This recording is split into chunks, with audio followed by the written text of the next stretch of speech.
My family has inspired me also, as much as my Jewish heritage and the place that came from Brooklyn.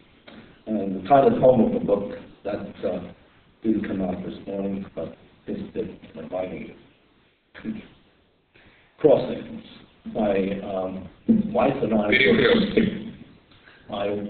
were in Sisco in Poland, where her grandfather, Victor Rosenfeld, came from. And we were on a bridge there, and these thoughts came to my mind. 100 years ago, her grandfather crossed this bridge, got on a train, got on a boat, came to America.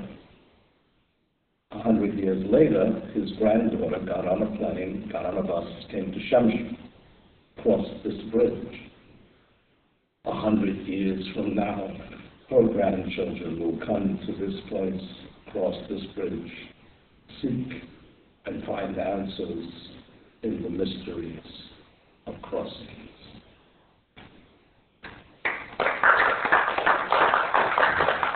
My wife is truly an angel. And once when she went away, I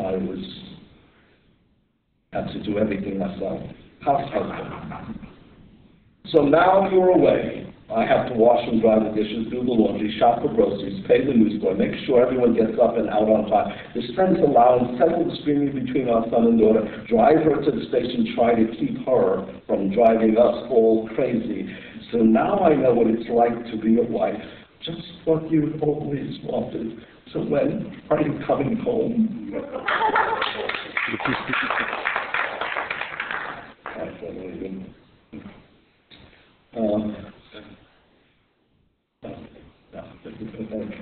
Tell me when there's one more poem. Okay. All right. I've made friends with a number of poets from around the world, and one of these was Nats Kamaka, wonderful twin brother of Dix Kamaka, two of whom flew the India burned the China hunt during the Second World War. And after the war, Nats Kamaka expatriated to Sicily.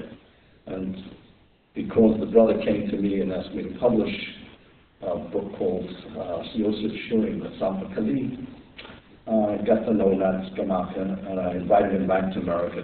On one occasion, studio creative movement here in Manhattan, there was absolutely no one there but Nat and his wife, Dick and his wife, me and my wife, and the two organizers of this.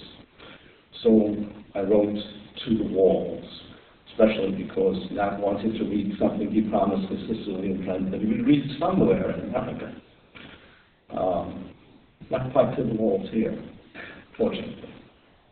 So, if there's no one there, I'll be to the ceiling, the windows and doors. I'll be clinging to the chairs, the books on the shelves, the empty glasses on the table. At least I'll be able to read what I want.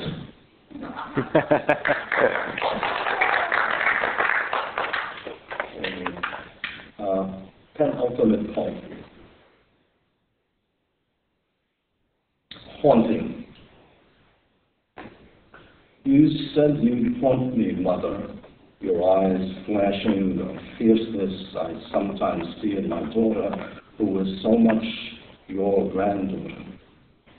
I was working on an Armenian book at my typesetters, trying to get the Armenian to line up with the English. The typist said, "What are you doing here? You were in your last bed in the hospital. Your first grandchild, Jared, was there with you, urging me that last time to kiss you, to stay, because he knew. You said, you don't love me anymore. And I left to do the things that drive me worried, but telling myself that you would still be there when I come again. I told the nurse to increase the morphine because the cancer had reached your pancreas. And we knew it was not going to be long, so that you would sleep without pain. At the cemetery, I had to open the cerement they wrapped you in to place the pewter Kabbalah stone your granddaughter made for you, to keep you company, though it was not the law.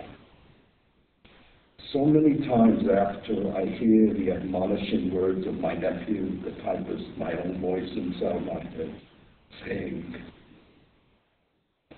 "What are you doing here?" And think of you warning me that you'd haunt me. So many times after I try to pick up the phone to dial your number, to call you, to speak with you. And when alone at home, my wife out shopping with the kids in their separate lives, you too want me. And I'll read the final poem first in Russian, and I will read it in English.